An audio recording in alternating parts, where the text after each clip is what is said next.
them up, and we'll get you a mic. How's everybody? Good. Well, not to belabor the point, but I think that, as I said yesterday in the conference call, was really pleased with the way our team played in the second half of the game. A lot of things that we didn't execute very well in the first half, and those things are all correctable things that we're going to address today with the players and try to clean up so that we don't have those issues in the future. So, you know, we're really excited about Cam Robinson winning the SEC Offensive Lineman of the Week. You have our Players of the Week, you know, from last week. But this game is really where our focus is. This is the SEC Championship game, which is one of the most competitive, you know, sort of environments that I've actually had the opportunity to play in against a very good Florida team who has great tradition and history. Both of the teams in this game have tradition and history in this game. So, and this is the 25th championship game. And as I said yesterday, you know, to have Coach Spurrier and Coach Stallings there, who played in the first championship game, is really sort of something special. But I think Florida, you know, Coach McElwain, Jim, has done a really good job in his time there. They've gotten better and better each year, and certainly won games this year that they needed to win so that they'd have this opportunity. And they have a great defensive team, one of the best defensive teams in the country. A very good man-to-man team in the back end, very dominant front seven in terms of their down guys up front, ability to rush, play on the line of scrimmage. Offensively, they've tried to create great balance with their team this year and ability to run the ball, and they've had a couple backs that have both contributed to that. But I think Antonio Callaway and Brandon Powell, the two receivers that they have, are certainly guys that they want to get the ball to, that have ability to make explosive plays, and when they've been able to do that, they've been very effective on offense. Always very good on special teams. They have really good specialists, whether it's returners, punter, kicker. They're all very effective and very good. So this is a very challenging game for us. We'll start here in the second row with John Zener. I had two questions, if I could. One, Damian Harris said after the game that if anybody says Alabama can afford to win this game, they just hadn't played, lose this game, they haven't played sports. Do you expect, it's a big game obviously, but do you also expect kind of competitive fire that you can't let, that won't let that mindset creep in? Well, that's certainly not the mindset that we want. You know, this is a big game for us. It's an opportunity to win the SEC Championship, you know, which to me is a very, very significant accomplishment. And we hold that in very high esteem, having the ability to do that, having the opportunity to do it, having the ability to play for it, and to think that, you all put everything about the playoffs, man. That's all you care about. You don't care about any bowl games. You don't care about any teams in the country that aren't in the playoffs. I don't know if we don't win this game, maybe we throw a stink bomb out there. Maybe we don't get in the playoffs. I don't know. You guys got all the answers to all that, but I don't. All right. All I know is if we play and we play well, we control our own destiny in terms of what we do. So I'd really rather not have any more questions about, is it okay to lose this game? It's never okay to lose a game. And I wanted to ask about Jalen. He's done. You should have asked that first. Okay. How much we obviously know he's done a lot of great things this year, but how dedicated is he kind of to improving every week and learning from negative plays and everything? Look, I don't think anybody on the team wants to play better at his position than Jalen Hurts. He wants to do well. You know, you're still talking about a guy that's a freshman. You know, you can't really coach experience. There's some things that guys just have to learn by doing, and sometimes the best way to learn it is when you make mistakes. And he would probably be the first to tell you he made a couple of mistakes in the first half, and he'll learn from those and he'll get better. But he's very dedicated. He meets extra. He tries to prepare well for the games. But sometimes when things don't happen out there on the field exactly like he expects them to, that's experience. That's how do you react and respond when things like that happen. So, we're pleased with the progress that he's made. We got a lot of faith, trust, and confidence in him, and we're going to keep working with him to try to get him to improve, to minimize, those things so that he can continue to play better. Come over here with Aaron.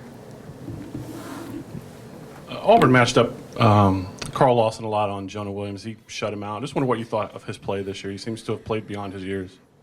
Jonas played very well for us all year long, and I thought that both tackles really played well in the last game. I thought our offensive line, even though we had trouble blocking Montravius at times inside, who's a really, really good player, did a really good job in this game, especially in the second half. We started to, finish things a little bit better and be able to run the ball a little bit better, which, when that happens, it takes a little bit off the quarterback, which is really a good thing for us.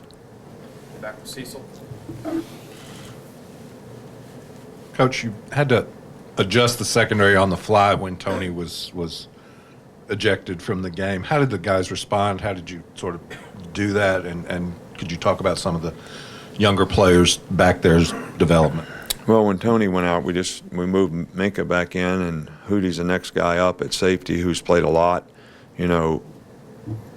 all year in dime and, some in nickel. So Minka just has a hard time being able to practice safety and star too, which he hasn't been able to do a lot of, but his experience allowed him to do it, and he did a very good job, and those guys did a good job. When we ended up playing 6 defensive backs, that's where we get a little bit, somebody that we put in the game does not have a lot of experience. But Deontay Thompson did a good job for what he had to do in the game, and did a good job of executing what he was supposed to do and communicated well. And we didn't have any, real mistakes that were costly, in that circumstance. And Marlon went out, Levi Wallace went in the game and did a good job as well. Had a couple coverage opportunities where he did a nice job of covering the guy. So, I was pleased with the way those guys stepped up. Come back over here to Tony. In your opinion, what's behind your success in stopping the big plays on defense, limiting big plays from the line of scrimmage? Well, you could say we eliminated the big play runs in the last game, but they hit a couple big play passes on us, and I think we always want to eliminate those because, big plays are something that, if you don't give up big plays and you're hard to score against in the red area, then, it makes it more difficult for the other team. They have to sustain. But a couple times Auburn was able to move the ball on us last week. We did give up big plays, and that's something that we always harp on. And some tough play action passes because we were playing to stop the run, but we have to do a better job of responding to those. And we're going to see some of the same types of things this week. So our players are going to have to do a good job in that regard, recognizing read and run pass, especially off the hard play action pass. Back here to Dennis. Nick, you've got 3 players on defense that I can count that are up for national awards this year. It's kind of an anomaly out there, but why don't you think Alabama's ever won a National Defensive Player of the Year award?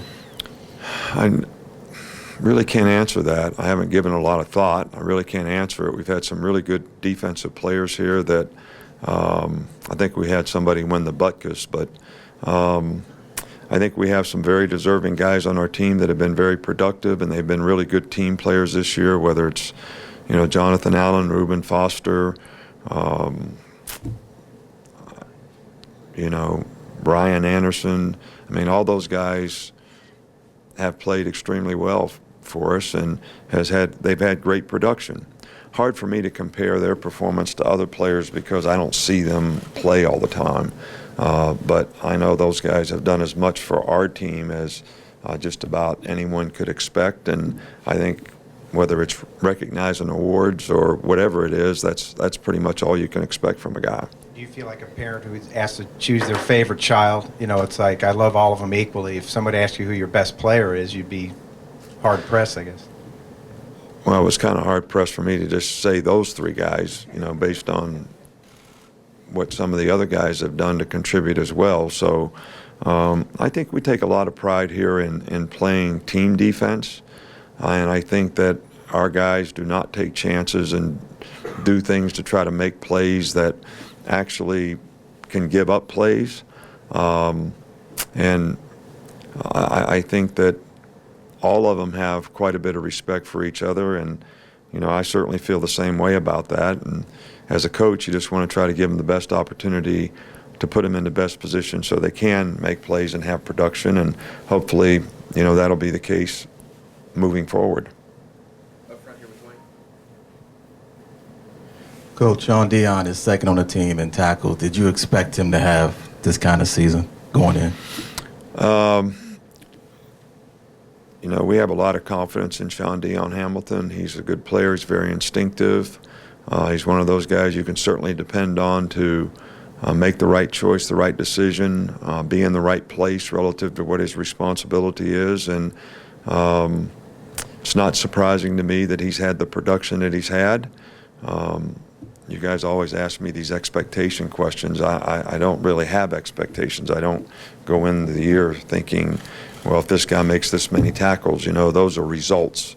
My goal for players is, can we get them to play as well as they can play, put them in the right positions and get them to be disciplined to do their job. And Sean Dion's probably done it as well as anybody on our defense.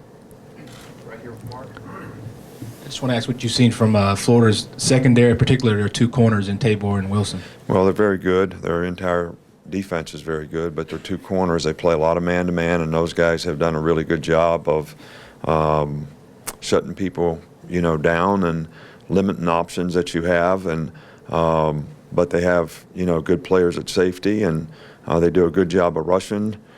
So, this is a really, really good defensive team, and we're going to have to do a great job against them. Come over here to Ben. You've had a couple of games recently where the offense was kind of able to burn a lot of clock at the end to kind of grind the game down. Do you feel like your 4-minute offense, your ball control offense is one of your strengths? Well, it certainly was in a couple games this year, and it certainly was Saturday, to take 9 minutes off the clock and 61 yards. I think that's what you want to be able to do so that you minimize the opportunities that the other team gets to be able to come back on you in the game. And I think that was an outstanding job by our offense, and a very good plan offensively as well to be able to get that done. Last two, Ken and then Alex. Saw a little bit of everything from our Darius Stewart again. Would you talk about his role on the offense, not just on the field, but off of it as well? Well, our Darius is a very competitive guy, and we certainly want to get him the ball and get him touches in the game because he will make plays. And I think, in his last game especially, he was very, very productive. We also want to do the same with Calvin Ridley. And our Darius has, I think, sets a great example with his competitive spirit in terms of how he goes about, what he does as a football player. And we certainly have a lot of respect, faith, trust, and confidence in him. What you don't see is what a great job he does blocking and the toughness that he plays with and the competitive spirit that he has. So I have a tremendous amount of respect for that guy as a competitor. Finish up right here. Just two quick ones. You said yesterday on teleconference you hadn't spoke to the trainers about Marlon. Do you have an update on him yet? Yeah, he's probably going to take it easy with him for today for at least a little while and kind of see how it goes. But we're hopeful that he'll be able to practice some later in the week and be okay for the game. Thanks, Coach. All right, thank you.